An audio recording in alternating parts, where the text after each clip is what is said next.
اسی کے حکم سے ایک وقت آئے گا یہ تمام چیزیں فنا ہونے والی ہیں۔ سبحان اللہ و بحمدہ سبحان اللہ العظیم۔ انگیزت درود سلام کو انبیاء کی مقدس زبان پر خصوصاً سید المرسلین رحمت للعالمین آمنہ جلال جناب محمد رسول اللہ صلی اللہ علیہ وسلم کی ذات گرامی پر اللہم صلی علی محمد وعلی آل محمد كما صليت على إبراهيم وعلى آل إبراهيم إنك حميد مجيد اللهم بارك على محمد وعلى آل محمد كما باركت على إبراهيم وعلى آل إبراهيم إنك حميد مجيد۔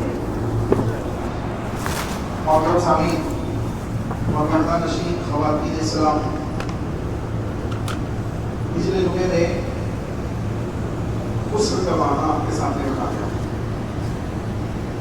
انسان لفی خسر، نقصان یہ کون سا نقصان اللہ کے نزدیک یا شریعت میں صحیح معنوں میں حقیقی معنوں میں سورۃ العصر کے اندر جس نقصان کا تذکرہ کیا گیا ہے وہ کون سا ہے؟ کیا دنیا میں مال و متاع کا نہ ہونا یہ ہے یا آخرت کا نقصان؟ اس کی تفصیل پچھلے جمعے میں آپ کے سامنے ہے اور یہ بات واضح ہوئی۔ در حقیقت میں نقصان کون سا ہے؟ آخرت کا نقصان۔ اور فائدہ کیا ہے؟ آخرت کا فائدہ۔ حقیقی فائدہ یہ ہے کہ بندہ آخرت میں کامیاب ہو جائے، حقیقی نقصان یہ ہے کہ بندہ آخرت میں ناکام ہو جائے۔ اور اسی چیز کو اللہ نے سورہ عصر کی اس پہلی آیت میں بیان کیا۔ اب نقصان جب انسان خصوصاً اہل ایمان، اگر ہم اہل ایمان کی بات کریں کہ اہل ایمان موجود ہے تو اہل ایمان کو جو چیزیں نقصان میں لے جاتی ہیں اس میں اول چیز ہے اللہ کے ساتھ کسی کو شریک کرنا۔ اللہ کے نبی جناب محمد رسول اللہ صلی اللہ علیہ وسلم بیان فرماتے ہیں اجتنبوا سبع الموبقات، لوگوں 7 ہلاک کر دینے والی چیزوں سے بچ جاؤ۔ کن چیزوں سے؟ 7 ہلاک کر دینے والی چیزوں سے بچ جاؤ، یعنی جو تمہیں دنیا میں بھی ہلاک کر دے گی آخرت میں بھی ہلاک کر دے گی، تمہاری دنیا و آخرت کو برباد کر دے گی۔ اس طریقے سے قیمت ہوتی ہے، ایک لکڑی پہ لگ جائے تو اس لکڑی کو کیا کرتی ہے؟ چٹ کر جاتی ہے۔ اسی طریقے سے یہ 7 اعمال ہیں جو تمہاری زندگی کو بھی برباد کر دیں گے، یعنی دنیاوی زندگی کو اور اخروی زندگی کو بھی برباد کر دیں گے، جو ہمیشگی کی زندگی ہے۔ رسول اکرم صلی اللہ علیہ وسلم نے جب یہ جملہ بیان کیا اجتنبوا سبع الموبقات، تو صحابہ نے پوچھا قالوا یا رسول اللہ ما ہن؟ صحابہ موجود تھے، اللہ کے نبی نے بیان کیا، صحابہ نے پوچھا اے اللہ کے نبی ما ہن، وہ کون سے ہیں؟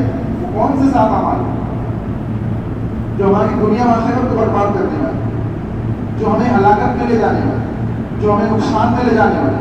اللہ کے نبی صلی اللہ علیہ وسلم کو کون سے اعمال ہیں؟ رسول اکرم صلی اللہ علیہ وسلم نے بیان فرمایا سب سے پہلی چیز الشرک باللہ، اللہ کے ساتھ کسی کو شریک کرنا۔ آپ اندازہ لگائیں یہ واحد ایک ایسا عمل ہے جس کے لیے انبیاء کو بھی اللہ نے تنبیہ کر دی کہ اگر انبیاء بھی یہ کام کر لے، یعنی شرک کر لے اللہ کے ساتھ، کسی دوسرے کو پارٹنر بنا لے، کسی دوسرے کو اللہ کی عبادات کے اندر اللہ کی الوہیت، ربوبیت، اسماء و صفات میں شامل کر دے، اللہ رب العالمین نے بیان فرمایا کہ ہم ان کے بھی اعمال ضائع کر دیں۔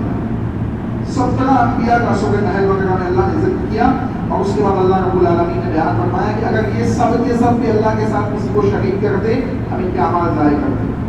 رسول اکرم صلی اللہ علیہ وسلم کو مخاطب کیا کہا لئن اشرکت لیحبطن عملک، اے نبی اگر آپ بھی اللہ کے ساتھ کسی کو شریک کریں گے ہم آپ کے عمل بھی ضائع کر دیں۔ آپ اندازہ لگائیں کہ کائنات کے اندر مومنین کو سب سے زیادہ نقصان میں لے جانے والا کوئی عمل ہے تو وہ شرک۔ اور آج اس بات کا جائزہ لے تو امت محمدیہ کی ایک بڑی تعداد اس شرک کے اندر مبتلا ہے، اس شرکی اعمال کے اندر مبتلا ہے، اس شرک کے مختلف قسموں کے اندر مبتلا ہے، کئی عقائد کے اعتبار سے، کئی اعمال کے اعتبار سے، کئی اقوال کے اعتبار سے، کئی افعال کے اعتبار سے یہ امت محمدیہ شرک میں ڈوبی جا گئی ہے۔ اور شرک بھی کیسا ہے ایک مشرکین مکہ کا شرک تھا. اللہ رب العالمین نے قرآن مجید کے اندر مشرکین مکہ کے شرک کی مختلف قسمیں بیان کی. اللہ کے نبی صلی اللہ علیہ وسلم نے ایک شخص سے پوچھا کہ کتنے معبودوں کو مانتے؟ اس نے کہا 8 معبودوں کو مانتا ہوں، 7 زمین میں 1 آسمان میں. اور اس نبی نے اسے کئی سوالات کی. کہا یہ 7 تمہیں اس آسمان والے سے جو آسمان والا ایک معبود ہے اگر وہ کوئی فائدہ پہنچانا چاہے تو یہ 7 روک سکتے ہیں؟ کہا نہیں روک سکتے. کہا اگر وہ نقصان دینا چاہے تو یہ 7 بچا سکتے ہیں؟ کہا نہیں بچا سکتے. اب اندازہ لگائیے یہ مشرکین مکہ ہے جن کے معاشرے کے اندر جناب محمد رسول اللہ صلی اللہ علیہ وسلم کو مبعوث کیا گیا، جو انتہائی یعنی ضلالت اور گمراہی میں ڈوبے ہوئے ہیں، لیکن اس کے باوجود جب مصیبت آتی ہے، تکلیف آتی ہے، دنیا اور جہاں کے راستے بند ہو جاتے ہیں تو اللہ کے سامنے جھک جاتے ہیں، اللہ کو پکارنے لگتے. سیقولون للہ، اللہ نے قرآن مجید کے اندر بیان فرمایا کہ یہ کہتے ہیں کہ اللہ ہی ہے. یعنی آخر جب راستے تمام بند ہوتے ہیں تو اللہ کی طرف یہ لوٹ آتے ہیں. حالانکہ وقتی طور پہ لوٹا، سمندروں میں پھنستے تو اللہ کو پکارتے، تنہا اللہ کو پکارتے، اخلاص کے ساتھ پکارتے. ہاں، اور کیفیت تو یہ ہے کہ آج جو مسلمانوں کے اندر شرک موجود ہے، شرک کی جتنی اقسام موجود ہے وہ مشرکین مکہ سے بھی زیادہ خطرناک ہے. ایک مسلمان اگر اس کو تکلیف آئے، اس کو مصیبتیں آئے، دنیا جہاں کے اندر اس کو آزمایا جا رہا ہے، دنیا جہاں میں لوگ اس کو ستا گئے، دنیا جہاں میں آسمانی قدرتی اور زمینی آفتیں اس پر آ گئی ہے، لیکن اس کے باوجود وہ توحید کی طرف لوٹنے کو تیار نہیں ہے. تو اس بات کو سمجھ لیں کہ سب سے بڑی مصیبت معاشرے کی جو ہے مسلمانوں کی وہ شرک ہے. جب تک یہ اس کو نہیں چھوڑیں گے اجتماعی طور پر، جب تک اجتماعی طور پر اخلاص اور توحید کو نہیں اپنائیں گے مصیبتیں ختم ہونے والی نہیں ہے. اگر دیکھو اپنے بیٹے کو نہیں بچانا، ابراہیم اپنے والد کو نہیں بچانا، رسول محترم صلی اللہ علیہ وسلم اپنے چچا ابو طالب اور ابو لہب کو نہیں بچا پائے، ایمان نہیں لائے، شرک کے ساتھ زندگی گزارتے چلے گئے. اور وہی وہ لوگ جو نبی کے دشمن ہیں، وہ لوگ جو نبی کے چچا کو قتل کرنے والے ہیں، وہ ایمان لاتے ہیں، اللہ رب العالمین کے نزدیک محبوب بن جاتے ہیں. آپ اندازہ لگائیے نبی کے دشمنوں میں سے اگر آپ دیکھیں حضرت عمر رضی اللہ عنہ نبی اور صحابہ کے بڑے دشمنوں میں سے، ایسے ویسے انسان نہیں، بہت پیٹتے تھے مومنوں کو، بہت پیٹتے تھے، اور جب تھک جاتے تھے تو بیٹھ جاتے، کہتے کہ میں اس لیے نہیں تو بیٹھا ہوں تم پہ رحم کیا ہوں، نہیں، تھک گیا وہ سستانے کے لیے بیٹھا ہوا نہیں، انرجی آئے گی پھر پیٹوں گا.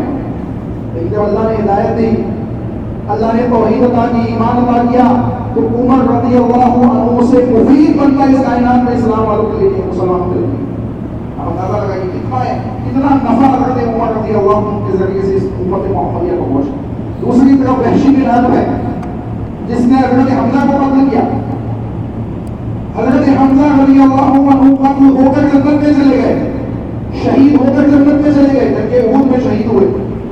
اور دوسری طرف وحشی بن حرب جو اس جنگ میں آیا تھا حمزہ علی کو قتل کرنا ہے، لڑنے نہیں آیا تھا مسلمانوں سے، وہ اس لیے آیا تھا کہ اس کو آفر دیا گیا تھا کہ حمزہ کو قتل کر دو رضی اللہ عنہ کو، ہم تم کو آزاد کر دیں. حضرت حمزہ کو قتل کرنے آیا، حضرت حمزہ کو قتل کیا اس نے. لیکن جب اللہ نے اس کا سینہ کھولا، اس کے دل میں ایمان اور توحید کی شمع کو اللہ نے جلا دیا، روشن کر دیا. یہ وحشی بن حرب ہے جس نے یہ عہد کیا کہ میں نے مسلمانوں کو ایک بڑا نقصان پہنچایا، ایک بڑا نقصان پہنچایا کہ میں نے حمزہ رضی اللہ عنہ جیسے بہادر شخص کو قتل کیا. اور ایسے وقت میں جب مسلمانوں کے سپورٹر بہت کم ہوئے، ایسے وقت میں مسلمانوں کو ایک بڑا نقصان حمزہ کے قتل کے ذریعے میں نے پہنچایا. تو اب میں وحشی بن حرب یہ عہد کرتا ہوں کہ انشاءاللہ مسلمانوں کو ایک بڑا فائدہ بھی پہنچاؤں. چنانچہ وہ مسلمہ قذاب جو جھوٹا نبی تھا، اس کو جب نبی صلی اللہ علیہ وسلم نے قتل کرنے کے لیے لشکر بھیجا تو اس میں شامل ہو گئے، اور کسی نیت کے ساتھ شامل ہوا کہ مسلمہ قذاب کو قتل کرنا. اور وحشی بن حرب رضی اللہ عنہ صحابی رسول ہے، ایمان لائے. آپ اندازہ لگائے حضرت حمزہ کو قتل کیا، ایمان لائے، قاتل بھی جنت میں، مقتول بھی جنت میں، قاتل بھی جنت میں اور مقتول بھی جنت میں. اللہ رب العالمین کی کیا ہے، یعنی اللہ رب العالمین کی قدرت ہے، اللہ رب العالمین کی مشیت ہے. اور بعض اوقات اللہ رب العالمین ایسے لوگوں کو دیکھ کر مسکراتا ہے کہ دیکھو یہ قتل کرنے والا مانتے اس کو ہدایت مل گئی، یہ بھی جنت میں چلا گیا، وہ بھی جنت میں چلا گیا. چنانچہ معلوم پڑ رہا ہے کہ کائنات کے اندر سب سے بڑی مصیبت کیا ہے؟ شرک. اور ہمیں اس بات کو سمجھ لینا چاہیے کہ ہم آج اس فتنے کے دور میں اگر اپنے بچوں کو توحید نہیں سکھائیں گے نا، بس جا کر کے بتوں کی عبادت کرنا اسٹارٹ کرتے ہیں. نبی صلی اللہ علیہ وسلم نے بیان فرمایا قیامت کی نشانیوں میں، اللہ کے نبی نے بیان فرمایا کہ ایک زمانہ آئے گا امت محمدیہ بتوں کی عبادت کرے گی، بتوں کی عبادت کرے گی. اور آج کنڈیشن اس انداز کی اس امت کے اندر دیکھی جا سکتی ہے. آپ یقین جانیے اگر نبی کی دعا نہیں ہوگی نا، اللہ کے نبی صلی اللہ علیہ وسلم نے دعائیں کی تھی، اس میں سے ایک دعا یہ تھی کہ اللہ میری امت کو ایک ساتھ ہلاک مت کرنا، جیسے پچھلی امتوں کو تو نے ہلاک کیا. اللہ ایک ساتھ ان کو ہلاک نہ کرنا. یقین جانیے اگر یہ دعا رسول اکرم صلی اللہ علیہ وسلم کی نہیں ہوتی اور اللہ نے یہ دعا قبول نہ کی ہوتی تو آج یہ امت ہلاک ہو چکی ہوتی. یہ امت ہلاک ہو چکی ہوگی. اس انداز سے شرک اور کفر کے غلاظتیں اور غلاظت میں معاملہ اس امت کے اندر موجود ہے. شرک اور کفر کے عقائد اس امت کے اندر موجود ہے، مختلف انداز سے موجود ہے. آج ہم کو چاہیے اس بات کو سمجھ لیں کہ ہم اس مجلس سے اٹھنے سے پہلے اگر ہمارے اندر شرک کی گندگی اسی انداز سے موجود ہے اس کو نکال دیں. اپنی آنے والی نسلوں کو توحید سکھائیں. حضرت لقمان علیہ السلام علیہ السلام اپنی موت سے پہلے اپنے بچوں سے پوچھ رہے، اپنے بچوں کو وصیت کر رہے، نصیحتیں کر رہے. موت سے پہلے انسان کیا کرتا ہے؟ بڑی اہم وصیتیں کرتا ہے. کہا یا بنی لا تشرک باللہ ان الشرک لظلم عظیم. اے میرے بچوں، اللہ کے ساتھ کسی کو شریک نہیں کرنا، اللہ کے ساتھ کسی کو شریک نہیں کرنا. ان الشرک لظلم عظیم. کائنات کا سب سے بڑا ظلم، سب سے بڑا نقصان لے جانے والا عمل کوئی ہے تو وہ شرک. رسول اکرم صلی اللہ علیہ وسلم، اگر میں ہر ایک نبی کی مثال دے کر بیٹھوں نا تو کئی جملے نکل جائیں. رسول اکرم صلی اللہ علیہ وسلم اپنی وفات سے پہلے رسول اکرم صلی اللہ علیہ وسلم نے کیا چیز بیان کی؟ سنیں اللہ کے نبی کا لعن اللہ الیہود والنصارى اتخذوا قبور انبیاء مساجد. اللہ کی لعنتیں ہو یہودیوں پر اور نصرانیوں پر. وجہ کیا ہے؟ انہوں نے اپنے انبیاء کی قبروں کو سجدہ گاہ بنا لیا، مسجدیں بنا لی. آج جا کے جائزہ لیجیے آپ، مسلمانوں کی کتنی ایسی مسجدیں ہیں جن کے اندر قبریں موجود ہیں، یا قبرستانوں کے اندر مسجدیں ہیں. ایسی کسی مسجد میں جس کے اندر قبر موجود ہو یا جو مسجد قبرستان کے اندر ہو اس میں نماز پڑھنا جائز ہے. اس میں نماز نہیں ہونے والی. نبی نے کہا یہ قبرستان سجدہ کرنے کی جگہ نہیں ہے. اگر سجدہ کرنے کی جگہ ہوتی تو نماز جنازہ میں رکوع و سجود ہوتے. سجدہ کرنے کی جگہ ہوتی تو کیا ہو؟ نماز جنازہ میں رکوع و سجود ہوتے، لیکن نماز جنازہ میں رکوع و سجود نہیں ہے. نماز ہے لیکن رکوع و سجود نہیں ہے. اللہ نے کہا کھڑے کھڑے پڑھ لو 4 تکبیرات کے ساتھ. ہم پڑھتے. اللہ کے رسول صلی اللہ علیہ وسلم نے جو طریقہ ہم کو سکھلایا ہے اس طریقے کے مطابق ہم اس کو پڑھتے. اس میں رکوع و سجود نہیں کرتے. اب کیا کوئی اختلاف کر سکتا ہے کہ رکوع و سجود نہیں کرتے تو نماز نہیں؟ یقیناً نماز ہے، کیونکہ بنا وضو کے آپ پڑھ سکتے، بنا قبلہ کو ہو کے پڑھ سکتے. امام بنا گیا ایک شخص کو امام بنا، پیچھے لوگ مختلف صفحے سیدھی کر رہے. یہ تمام جو کیفیات ہے یہ نماز کی شکایت کے اندر آتے ہیں. تو نماز تو ہے، اس میں کوئی شک نہیں. جو لوگ کہتے ہیں کہ دعا ہے نماز نہیں ہوئی، الگ ٹاپک اس سے پہلے میں نے کسی خطبے میں اس کی وضاحت کر چکا ہوں، میں اس میں نہیں جاؤں گا. لیکن بتانا مقصود یہ ہے کہ نماز ہے. محدثین نے جو باب باندھا ہے اس باب کے اندر صلاۃ الجنائز کے الفاظ ہے کہ جنازے کی نماز کا بیان ہے. تو محدثین کے نزدیک بھی یہ نماز ہے، رسول اکرم صلی اللہ علیہ وسلم کے صحابہ کے نزدیک بھی یہ نماز ہے، سلف صالحین کے ایک بڑی جماعت کے نزدیک یہ نماز موجود ہے. لیکن اس نماز کے اندر رکوع و سجود نہیں ہے. کیوں؟ کیونکہ یہ نماز قبرستان کے اندر نہیں پڑھنا چاہیے. اللہ کے نبی صلی اللہ علیہ وسلم ایک خاتون تھی جو جھاڑو لگاتی تھی مسجد نبوی میں. رسول اللہ صلی اللہ علیہ وسلم ایک دن اللہ کے نبی پہنچے تو دیکھا کہ خاتون دکھائی نہیں دے رہی. تو پوچھا صحابہ سے کہاں ہے، تو بتایا گیا کہ اس کا انتقال ہو گیا تھا. اور ہم نے اس جنازے کی یعنی نماز وغیرہ پڑھا کے تدفین کرتے ہیں. لیکن یہ پوچھا کہ مجھے کیوں نہیں بتایا؟ اللہ کے نبی ہم نے سوچا کہ معمولی خاتون ہے, آپ کو تکلیف دینے کی کیا ضرورت ہے. رسول اکرم صلی اللہ علیہ وسلم نے صحابہ سے کہا مجھے لے جاؤ اس کی قبر پہ. اس کی قبر پہ لے جایا گیا. اگلے دن دفن ہو گئے, پہلے دن اس کی قبر پہ نبی گئے اور اگلے دن جا کر رسول اکرم صلی اللہ علیہ وسلم نے اس کی قبر پہ جا کے جنازے کی نماز پڑھی. اس کی قبر پہ جا کے.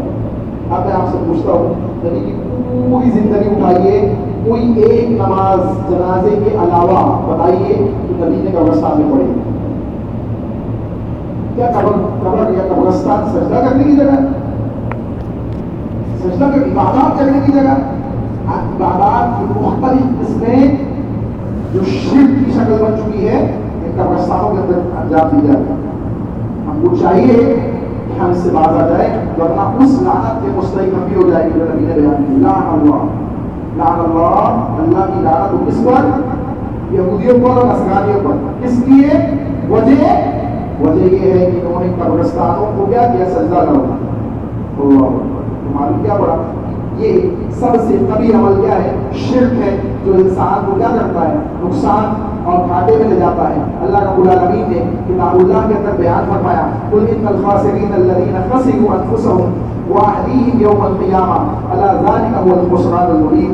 اے نبی ان سے کہہ دیجیے, کن سے؟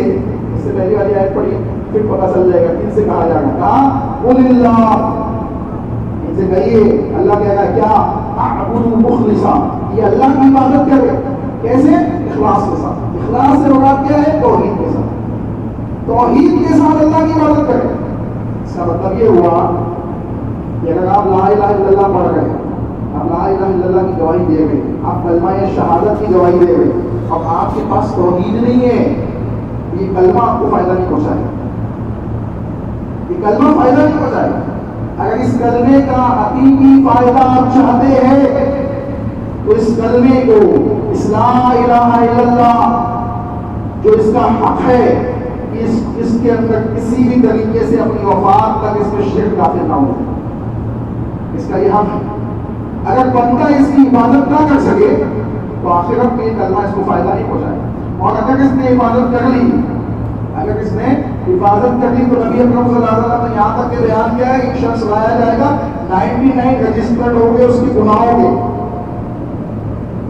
کے رجسٹرڈ ہو گئے. اللہ پوچھے گا یہ اتنے گناہ تو نے کیے, کوئی نیکی نہیں کیے. اللہ کی رحمتوں کا اندازہ لگائیے. ہم دنیا میں بھی اس کا جائزہ نہیں لے گئے. محاسبہ کیجیے اپنا, اتنی نعمتیں اللہ ہمارے گناہوں کے باوجود ہم کو دے گا. کہا کوئی نیکی بھی کی ہے کہ اللہ مجھے یاد نہیں ہے. ایک چھوٹی سی پرچی نکالی جائے گی جس میں لا الہ الا اللہ لکھا ہوا, اس میں کیا لکھا ہوگا؟ لا الہ الا اللہ. ترازو میں 99 رجسٹر والے جائیں گے, ترازو جھک جائے گا. پرچی نکالی جائے گی, بندہ سوچے گا اس چھوٹی سی پرچی سے کیا ہونے والا ہے, اس سے کیا فائدہ ہوگا. اس کو ترازو اس کے پڑھنے میں ڈال دیا جائے. رسول اکرم صلی اللہ علیہ وسلم نے بیان فرمایا چونکہ اس نے لا الہ الا اللہ کی ایسی حفاظت جیسے اس کا حق پائے گا توحید پہ قائم ہے. اگرچہ گناہ کیے اس, اگرچہ گناہ اس سے ہوئے, لیکن توحید پہ قائم ہونے کی وجہ سے وہ ایک چھوٹی سی پرچی اس 99 رجسٹر پہ کھڑی کرتا ہے. اللہ اس کو معاف کرتا ہے, اللہ اس کو بخش دے گا. تو بندے کو مایوس نہیں ہونا چاہیے, مایوس نہیں ہونا چاہیے. توحید کی چھوٹی سی زندگی شرک اور کفر کی بڑی زندگی سے مفید ہے. توحید کی چھوٹی سی زندگی. صحابی غالب ابو سعید نام ہے, آپ جا کے پڑھے کہیں کوئی مختوم میں ان کا تذکرہ آپ کو مل جائے گا اور وہاں پہ حوالہ بھی مل جائے گا حدیث کا. میں مختصراً اشارہ کرتا ہوں, جا کے پڑھے. جب کہ احد میں داخل ہوئے, جب کہ احد میں داخل ہوئے, ایمان لائے احد میں آ گئے, ایمان لا کے احد میں داخل ہو گئے. ابھی ایک نماز کا وقت ان کی زندگی میں نہیں آیا تھا, ایمان لا کر احد میں داخل ہو گئے. نبی کو بھی نہیں معلوم ہے کہ ایمان لے آئے اور شہید ہو گئے. شہید ہو گئے, ایک نماز کا وقت نہیں آیا ان کی زندگی میں. اب کہاں گئے؟ جنت میں. چھوٹی سی زندگی میں جنت بتا گئے, اس چھوٹی سی ایمان والی توحید والی زندگی. تو اللہ کے نزدیک کوانٹٹی نہیں ہے, کوانٹٹی. اللہ کے نزدیک کیا ہے؟ کوالٹی. کوالٹی کے ساتھ اگر آپ کی کوانٹٹی ہے تو بہت اچھی بات ہے. پوری زندگی سجدے میں گزار دیجیے لیکن آپ شرک کی عقائد کے ساتھ زندگی گزار گئے تو پوری زندگی سجدے میں گزار گئی. اللہ کی نبی کوئی حیثیت نہیں, کوئی حیثیت نہیں. چنانچہ کہا کہ ان سے کہہ دیجیے یہ شرک کرنے والوں سے جو اللہ رب العالمین کی عبادت توحید کے ساتھ نہیں کر رہے, ان سے کہہ دیجیے کہ یہ در حقیقت میں آخرت کے معاملے میں نقصان ہے. اور نقصان بھی کیسا ہے؟ وہ نقصان مبین ہے, بالکل واضح, جس کے نقصان ہونے میں کوئی شک نہیں ہے. چنانچہ معلوم پڑا کہ سب سے پہلا عمل جو بندے کو نقصان میں لے جانے والا ہے نبی نے بیان کرنا ہے وہ شرک. آگے چل اللہ کے نبی صلی اللہ علیہ وسلم نے دوسری چیز بیان کی وہ سحر اور جادو. جادو کے معاملہ بہت سے مسلمان ہیں. اچھا یہ خاص طور سے کوئی مسلمان ہے جو توحید پہ نہیں, جو توحید پہ ہوگا اس کو خوف ہوگا. ہاں جادو کے اندر مبتلا لوگ جو جادو کرتے ہیں کرواتے ہیں, وَاتَّبَعُوا مَا تَتْلُو الشَّيَاطِينُ عَلَىٰ مُلْكِ سُلَيْمَانَ وَمَا كَفَرَ سُلَيْمَانُ. اللہ نے کفر کہا ہے جادو کو. جادو کو کیا کہا؟ کفر. حضرت سلیمان کی طرف بعض لوگ نسبت دیتے ہیں کہ حضرت سلیمان علیہ السلام جادو کرتے تھے کرواتے. ہاں کوئی نبی جادو نہیں کرتا. نبی جادو کرنے کے لیے نہیں بھیجے, کفر ہے جادو. جادو کیا ہے؟ اگر کوئی بندہ جادو کرتے یا کرواتے ہوئے اس دنیا سے چلا گیا اس کی آخرت بگڑ جائے گی, وہ کافر ہونے کی حالت میں اس دنیا سے گیا. چنانچہ اللہ رب العالمین نے جادو کے سلسلے میں کہا وَاتَّبَعُوا مَا تَتْلُو الشَّيَاطِينُ عَلَىٰ مُلْكِ سُلَيْمَانَ. سلیمان کی بادشاہت میں جو شیاطین تلاوت کرتے تھے وہ کفر. شیاطین تلاوت تبع مَا تَتْلُو الشَّيَاطِينُ. شیاطین جو منتر پڑھ کے لوگوں کے سامنے پیش کرتے تھے اور میاں بیوی کے اندر تفرقہ ڈالتے تھے. آگے آئے تھے, لمبی آئے تھے, میں اس میں نہیں جاؤں گا, لیکن بتانا مقصود یہ ہے یہ جادو کا عمل انسان کی دنیا و آخرت کو بگاڑ دے. رسول اکرم صلی اللہ علیہ وسلم نے یہاں تک بیان کیا کہ اگر اسلامی حکومت ہے اگر کسی ملک کے اندر اور اس حدود کے اندر کوئی جادوگر ہے اس کی گردن مار دی جائے گی. تب وہ بالسیف, رسول اللہ نے کہا کہ اس کو ختم کیا جائے گا, اس کو تلوار سے ختم کر دیا جائے. کیوں؟ کیونکہ یہ فتنہ پھیلانے والا ہے. اور جادو ہوتا ہے, بعض لوگ کہتے ہیں جادو کا کچھ نہیں ہوتا. جادو ہوتا ہے, اب جادو برحق ہے. جادو برحق ہے. نبی اکرم صلی اللہ علیہ وسلم کے اوپر جادو ہو گیا. اللہ کے نبی صلی اللہ علیہ وسلم کے کنگھی سے 2 بال لیے گئے, ان کے اوپر نٹھانے باندھی گئی. کیا نٹھانے باندھی گئی؟ ایک جادوگر تھا مشرکین کا, اس کے گھر کی خواتین میں اس میں ملوث تھی. تو یہ خواتین بھی تھی, یہ جادوگر بھی تھا. انہوں نے رسول اکرم صلی اللہ علیہ وسلم کے اوپر جادو کیا. نبی کے اوپر جادو کا اثر کیا ہوتا تھا کہ نبی بعض اوقات کوئی کام کرتے بحیثیت محمد بن عبداللہ کے, لیکن اس کو سمجھنا پڑے گا. کوئی کہہ سکتا ہے کہ نبی کے اوپر جادو ہوا تو نبی صلی اللہ علیہ وسلم شریعت کا کوئی عمل بھول جائے. نہیں, شریعت کا کوئی عمل نبی نہیں بھول جائے, کیونکہ نبی کی رہنمائی شریعت میں کون کر رہا ہے؟ اللہ. بحیثیت محمد بن عبداللہ کے, یعنی بحیثیت انسان ہونے کے رسول اللہ بعض اوقات کوئی کام کرتے اور نبی کو ایسا لگتا میں نے کام نہیں کیا ہے, لیکن بحیثیت محمد رسول اللہ کے نبی کوئی کام بھولتے نہیں. جب یہ چیز ہونے لگی اور کچھ دن گزر گئے تو اللہ رب العالمین نے 2 فرشتے بھیجے اور رسول اکرم صلی اللہ علیہ وسلم کو بتایا گیا کہ فلاں فلاں جگہ پہ کنویں کے اندر پتھروں کے نیچے آپ کے بالوں کے اوپر جادو کیا ہے. وہ نکلوایا گیا. رسول اللہ گئے صبح اس صحابہ کو لے کر اور اس کو نکالا گیا. نکالنے کے بعد دیکھا گیا کہ اس میں دیانہ کی نشانی موجود ہے. کون سی 200 روپے نازل ہوئی تھی؟ معوذتین کسی کہا جاتا ہے, پناہ مانگنے والی سورت. قل اعوذ برب الفلق من شر ما خلق ومن شر غاسق اذا وقب ومن شر النفاثات في العقد. یہ جو ہے نا ومن شر النفاثات في العقد, اے اللہ میں پھونکنے والیوں کے شر سے تیری پناہ مانگتا ہوں, ٹھکانوں میں پھونکنے والی. ومن شر النفاثات, نفاثات نفس نا فا سین نہیں نا, سا الف با تا سا نفس پھونکنا, اسے پھونکنا. منتر پھونکنا. تو کہا کہ ومن شر النفاثات فی العقد. عقد کہتے ہیں گٹھان کو گرے کو. اسی سے عقیدہ ہے, اسی سے کیا ہے عقیدہ, کسی چیز کی گٹھان اپنے دل میں باندھ لینا, اس کو عقیدہ کہتے ہیں. اللہ کے سلسلے میں ہمارا عقیدہ ہے کہ اللہ ہی وہ بے نیاز ہے, اس کا کوئی شریک نہیں ہے. ہم نے یہ گرہ باندھی ہوئی اپنے سینے میں, اپنے دل میں. جو اللہ کو نہیں مانتے ان کا بڑا عقیدہ, انہوں نے اپنی گٹھانیں باندھی ہوئی. تو کہا کہ گٹھانوں میں پھونکنے والوں سے اللہ تیری پناہ ہے. رسول اللہ یہ آیتیں پڑھتے جاتے, 2 آیتیں اللہ نے 2 سورتیں نازل کی اور اس کے ذریعے سے رسول اکرم صلی اللہ علیہ وسلم کے جادو کے اس اثر کو ختم کیا. وَاتَّبَعُوا مَا تَتْلُو الشَّيَاطِينُ عَلَىٰ مُلْكِ سُلَيْمَانَ وَمَا كَفَرَ سُلَيْمَانُ وَلَٰكِنَّ الشَّيَاطِينَ كَفَرُوا. حضرت سلیمان نے کفر نہیں کیا, کفر کرنے والے کون تھے؟ شیاطین تھے. تو معلوم پڑ رہا ہے کہ شیاطین تھے حضرت سلیمان کے زمانے میں. آج بھی آپ دیکھیں جو قبالہ جادو کہا جاتا ہے, بہت پرانا جادو ہے, حضرت موسیٰ علیہ السلام کے زمانے سے پہلے کا جادو ہے قبالہ جادو, زمین قسم کا جادو. اور اس بات کو سمجھ لیں, جتنا بڑا جادوگر ہوگا اتنا بڑا اس نے کفر اور شرک کے کام, اتنی بڑی گندگی کے کام اس نے کیے ہوں. جتنا بڑا وہ گناہ کرے گا, جتنا وہ شیطانی شکلیں بنائے گا. آپ دیکھیں کتنے لوگ پورے باڈی پہ ٹیٹو بنا کے گھومتے ہیں, یہاں سے کاٹ لیتے ہیں وہاں سے کاٹ لیتے ہیں. یہ شیاطینی معاملہ ہے. شیطان نہیں چاہتا ہے کہ انسان اچھی صورت و شکل پہ رہے.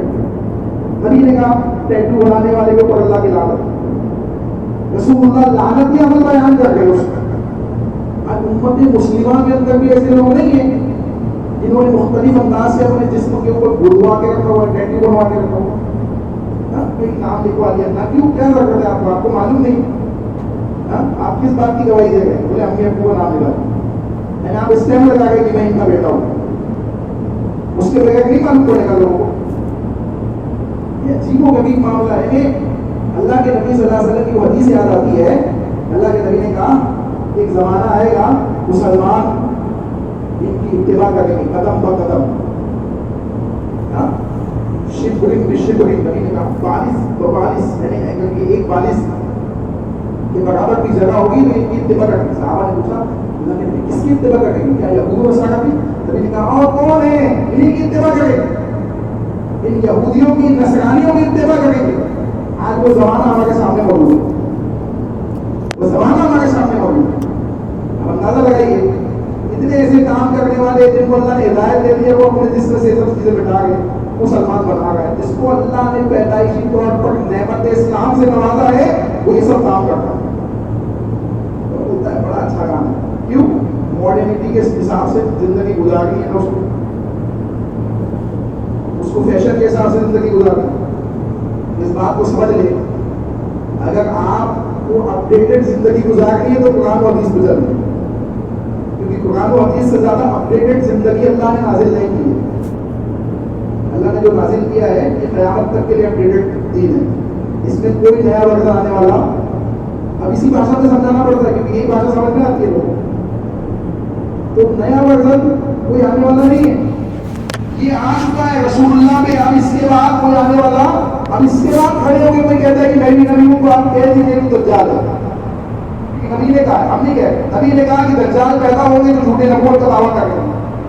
اور ایسے دجال آج بھی پیدا ہو رہے دنیا کے اندر, مسلمانوں کے بیچ میں بیٹھے ہوئے, مسلمانوں کے درمیان ان کے ایجنٹ بیٹھے ہوئے, تو دھیرے دھیرے لوگوں کے ذہن کو کیا کرتے ہیں, تبدیل کرتے ہیں.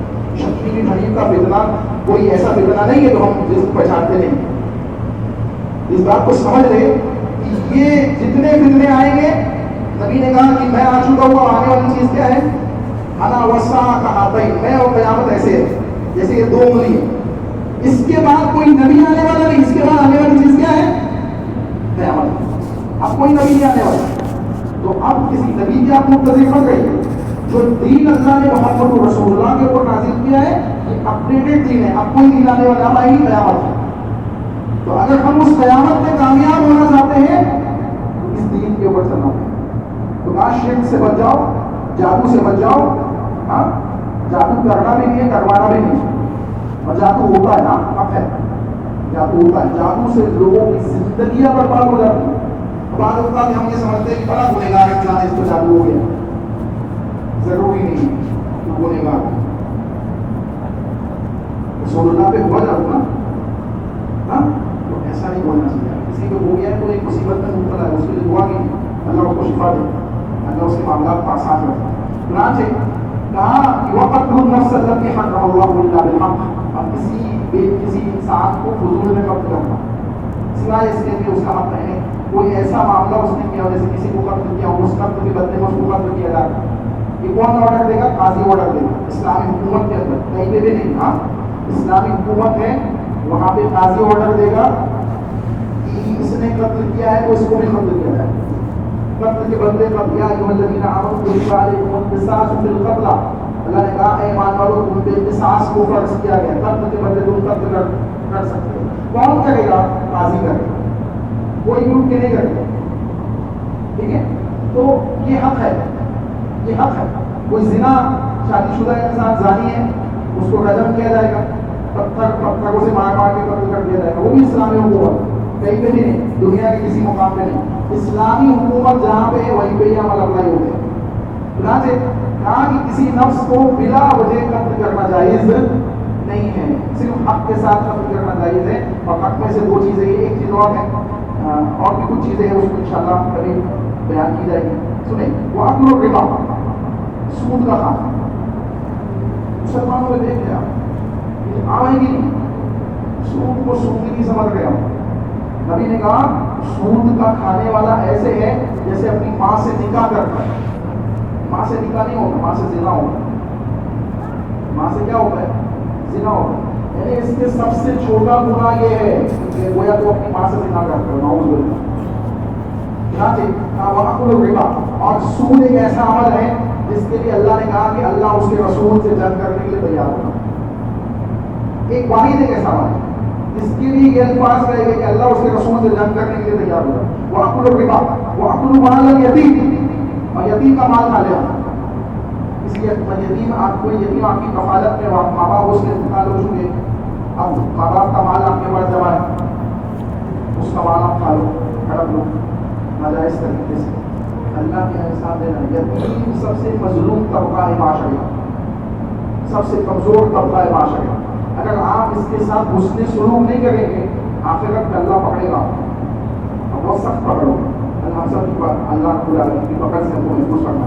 آخری چیز کہا وَتَوَلَّ يَوْمَ الزَّحْفِ، چھٹی چیز وَتَوَلَّ يَوْمَ الزَّحْفِ، اور جنگ کے میدان سے بھاگ جانا ہے. جب مسلمان میدان جنگ میں موجود ہے تو اب بھاگنا جائز نہیں. صرف دو کنڈیشن ہے آپ کو پیچھے ہوئی، پیچھے نہیں بھاگا جا سکتا. دو کنڈیشن کے ساتھ بھاگا جا سکتا ہے کہ آپ لڑتے لڑتے دشمنوں کے اندر گھس گئے، اکیلے پڑ گئے تو آپ پیچھے آ گئے کہ مسلمانوں کے ساتھ مل جائیے. یا دوسری کنڈیشن یہ ہے کہ سپہ سالار پیچھے دے اس نیت کے ساتھ کہ کوئی پلاننگ کے ساتھ ان پہ حملہ کرے. یہ جائز ہے، یہ دو کنڈیشن جائز ہے. اس کے علاوہ بھاگنا جائز